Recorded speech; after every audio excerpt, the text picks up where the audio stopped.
Army को लेकर राहुल जी ने कहा कि मोदी जी और आर्मी के बीच खाई है।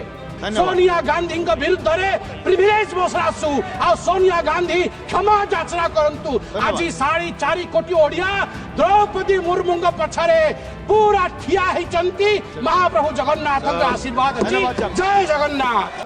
धन्यवाद माननीय सभापति जी, आपने मुझे आज सदन में अपने विषय को रखने का मौका दिया। कल मैं सदन में मौजूद था और मैं नेता प्रतिपक्ष को सुन रहा था। नेता प्रतिपक्ष ने कहा कि अगर हम इंडी अलायंस की सरकार बनाते तो हमारा भाषण किस प्रकार का होता, उस भाषण के विषय में आज मैं संबोधन करूंगा। यहां सभी गणमान्य लोग बैठे हुए हैं, हिंदी समझते हैं और हिंदी में एक मुहावरा है, अगर चाची की मूंछ होती तो वो चाचा कहलाती, अगर चाची की मूंछ होती तो वो चाचा कहलाती, अब चाची की मूंछ नहीं है तो वो चाचा नहीं हो सकती। तो ये इंडी अलायंस की सरकार बनेगी और फिर वो भाषण लिखेंगे और वो भाषण हमें सुनाएंगे, यह मौका कभी आने वाला नहीं है। और वैसे सभापति महोदय, ये कोई बोल रहा है चाची 420, वैसे ये शब्द प्रयोग करना शायद प्रतिबंधित होगा, मगर सबसे महत्वपूर्ण विषय है कि ये इंडी अलायंस क्या है। अभी दिल्ली के चुनाव चल रहे हैं, कल दिल्ली का चुनाव है।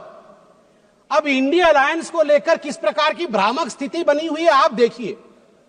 नाम लेना मना है, इसलिए बिना नाम लिए ही मैं बता देता हूं। टी शर्ट और मफलर के बीच लड़ाई चल रही है। टी शर्ट भी इंडिया अलायंस में है और मफलर भी इंडिया अलायंस में है। और टी शर्ट ने भाषण दिया है, पटपड़गंज में मैं भाषण को पढ़ के सुना रहा हूं। टी शर्ट ने कहा है, टी शर्ट हाँ उसी पे है जी, दिल्ली भी भारत में आता है। टी शर्ट ने कहा है, उन्होंने एक नई तरीके की राजनीति की बात की थी, माने मफलर ने, उन्होंने एक नई तरीके की राजनीति की बात की थी। खंबे पर चढ़ गए थे स्वेटर पहनकर, छोटी सी गाड़ी में आया था। कौन सी गाड़ी थी? एल्टो थी। तो किसी ने पीछे से कहा नहीं वैगनार। अच्छा वैगनार से आए थे और सीधे शीश महल में जाके पार्किंग हुई है उनकी, सीधे शीश महल में। सबसे बड़ा घोटाला शराब घोटाला किया है, ऐसा नेता प्रतिपक्ष ने आम आदमी पार्टी के लिए भरे सभा में कहा है। और मफलर भी पीछे नहीं हटे, मफलर ने भी अटैक किया है। मफलर ने भी कहा है टी शर्ट को कि टी शर्ट और टी शर्ट के जीजा जी, ये दोनों नेशनल हेराल्ड केस में जेल के अंदर चक्की पीसने चाहिए। ये टी शर्ट और टी शर्ट के जीजा जी बाहर कैसे हैं? मफलर ने कहा है। अब आप बताइए, अगर इंडिया अलायंस के अंदर ये आप इनके रिश्ते को चाइनीज नूडल्स, ये नूडल्स भी इतना कॉम्प्लिकेटेड नहीं है जितना इनके इंडिया अलायंस का रिश्ता कॉम्प्लिकेटेड है। ऐसे में ये सपना देख रहे हैं कि कभी इनकी सरकार बनेगी तो वो भाषण करेंगे। आज चीन के विषय में तो 34 बार चीन का नाम लिया गया। चीन में मैन्युफैक्चरिंग, चीन में प्रोडक्शन, सब कुछ बताया गया। आज मैं हकीकत रखना चाहता हूं। सभापति महोदय, अटल बिहारी वाजपेयी जी की सरकार, मैं कागजात लेके आया हूं मैन्युफैक्चरिंग का। चीन की मैन्युफैक्चरिंग की बड़ाई कर रहे थे आदरणीय राहुल जी। 2004 में अटल बिहारी वाजपेयी जी के कार्यकाल में India China bilateral trade had set a new record with a total trade touching $13.6 billion and India was enjoying a comfortable trade surplus of $1.75 billion। India का ट्रेड सरप्लस था, हम एक्सपोर्ट ज्यादा कर रहे थे, इंपोर्ट कम कर रहे थे, $1.7 बिलियन अधिक कमा रहे थे। मगर 2004 से 2014 तक 10 वर्षों में इनकी पार्टी ने ध्वस्त कर दिया उसे। 25 गुना जो डेफिसिट होता है, ट्रेड डेफिसिट, वो बढ़ा के रख दिया इंडिया और चाइना के बीच में। मैं आज सवाल पूछना चाहता हूं, यही करार हुआ था क्या? ये जो दोनों गए थे चीन में, MOU साइन हुआ था शी जिनपिंग के साथ, राहुल गांधी जी ने किया था, क्या यही करार किया था? आप बताइए। अब अनएम्प्लॉयमेंट के विषय में बातचीत हुई थी।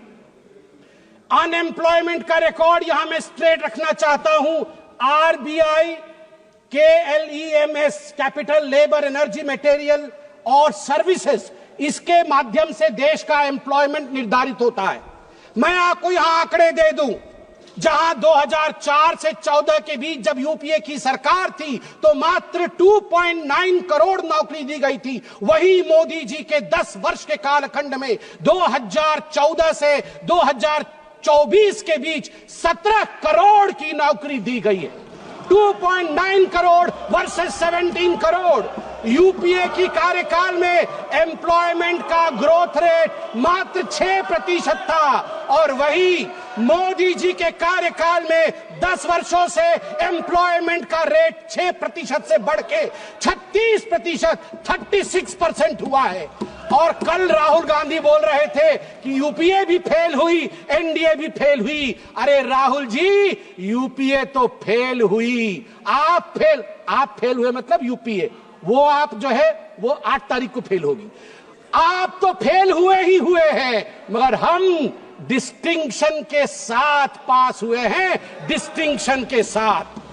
युवाओं के बारे में राहुल जी बोल रहे थे।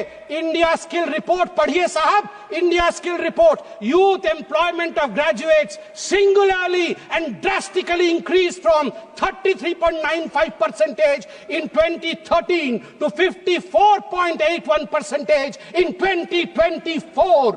ये जंप है, ये छलांग है मोदी जी के अंतर्गत। सभापति महोदय, अधिक समय नहीं लूंगा। मैं आपको 2 और छोटे छोटे विषय हैं, गंभीर विषय है, वो रखना चाहता हूं। एक विषय है चीन को लेकर। चीन को लेकर कहा गया कि आर्मी और प्रधानमंत्री के बीच कहीं ना कहीं संबंध खराब है। चीन को लेकर कहा गया कि हमारी जमीन हड़प ली चीन ने। 38,000 वर्ग किलोमीटर, 38,000 स्क्वायर किलोमीटर भारतवर्ष का जमीन चचा नेहरू ने चीन को दिया था। और मैं यहां पर ऑन रिकॉर्ड नेहरू जी के भाषण को रख रहा हूं।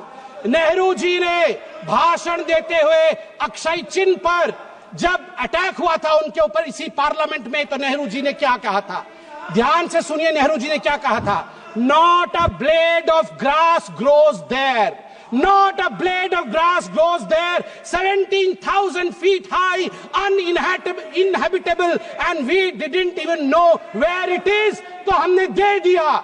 तो आप जानते हैं सभापति महोदय, महावीर त्यागी जो खुद कांग्रेस के ही मंत्री थे, नेहरू जी के कैबिनेट के, वो खड़े हुए और महावीर त्यागी जी के बाल नहीं थे, उन्होंने अपना सर दिखाया और कहा, Nehru ji, this bald head does not grow any hair. Should I give the head to someone else? तो नेहरू जी भी शर्मिंदा हो गए थे। आर्मी, अंत कर रहा हूं साहब, आर्मी ये गंभीर विषय है, मुझे और 2 मिनट दीजिए। आर्मी को लेकर राहुल जी ने कहा कि मोदी जी और आर्मी के बीच खाई है। मैं 2012 के एक आर्टिकल की ओर जो इंडियन एक्सप्रेस में छपा था, आपका ध्यान आकृष्ट करना चाहता हूं। हर किसी को वो आर्टिकल पढ़ना चाहिए। The January night Raisina Hill was spooked, 2 key army units moved towards Delhi without notifying government। और इस आर्टिकल में कहा गया है, मनमोहन सिंह जी को और गांधी परिवार को लगा था कि आर्मी तख्ता पलट कर रही है। अंत में द्रौपदी मुर्मू जी, जो महामहिम राष्ट्रपति है, वो मेरे राज्य से आती है, वे उड़ीसा से आती है। इसलिए जब उनको पुअर लेडी और पुअर थिंग कहा जाएगा, उड़िया अस्मिता कभी चुप नहीं रहेगा। मैं बोलूंगा, ऐ जगदम्ब मदम्ब कदम्ब हवन प्रियवासिनी हासरते, शिखरि शिरोमणि तुंग हिमालय शृंग निजालय मध्य गते, मधु मधुरे मधु कैटभ भंजिनी रासरते, जय जय हे महिषासुर मर्दिनी रम्य कपर्दिनी शैलसुते। भारत की नारी दुर्गा है। और यहां शिव जी की बात राहुल जी करते हैं। आदि देव शिव है, आद्य शक्ति मां दुर्गा है। याद रखिए, हमारी राष्ट्रपति आदिवासी है। आदि काल से जिसके ऊपर जल, जमीन और इस पूरे जंगल का आशीर्वाद हो, उनको बेचारा कहना उचित नहीं है। और याद रखिए, जगन्नाथ जी की भूमि से आती है। द्रौपदी मुर्मू जी जगन्नाथ जी की भक्त है और जगन्नाथ महाप्रभु जिसके पीछे खड़े हैं वो भक्त कभी बेचारा नहीं हो सकता है। जहां पछारे जगन्नाथ छिड़ा है चंती से राष्ट्रपति केबे भी बेचरा है पारिबो नहीं। आज मु कहबाकू चाहे 4.5 कोटी ओडियां पक्षरे 4.5 कोटी ओडियां मौड़मणि होचंती महाप्रभु जगन्नाथ। महाप्रभु जगन्नाथ भक्त होचंती द्रौपदी मुर्मू। द्रौपदी मुर्मू को बेचरा कहचंती सोनिया गांधी कौन जानती द्रौपदी मुर्मू को विषय रे। सोनिया गांधी विरुद्ध रे प्रिविलेज मोसरासु आ सोनिया गांधी क्षमा याचना करंतु। आज 4.5 कोटी ओडिया द्रौपदी मुर्मू पछरे पूरा ठिया ही चंती महाप्रभु जगन्नाथ आशीर्वाद। जय जगन्नाथ।